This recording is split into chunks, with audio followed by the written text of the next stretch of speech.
Now at 4:30, council in crisis. LA city leaders accused of racism and tolerating racist comments. Now, one of those comments directed at a fellow council member's child by City Council President Nguyen Martinez. There are increasing calls now for 3 city council members to resign. The comments stem from a conversation about redistricting LA's council boundaries. That's right. It's a process that's now under scrutiny. KCAL 9's Jeff Nguyen live this afternoon in downtown LA with more on the city's redistricting process. Jeff? Susie and Juan, redistricting is part of both federal and state laws. And here in Los Angeles, that power lies in the hands of the politicians.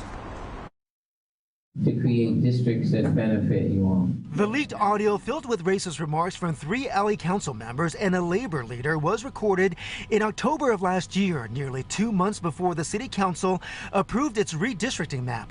Dr. Eric McGee is a senior fellow at the Public Policy Institute of California, which does nonpartisan research. How essential is demographics to redistricting?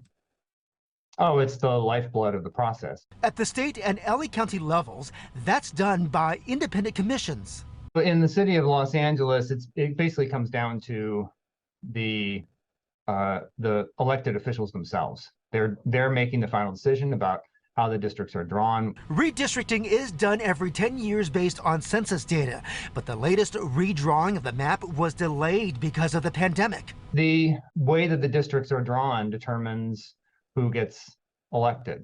In a written statement on Sunday, former council president Nguyen Martinez said in part the context of this conversation was concern over the redistricting process and concern about the potential negative impact it might have on communities of color. This is a reminder of the degree of racism that we have in our society.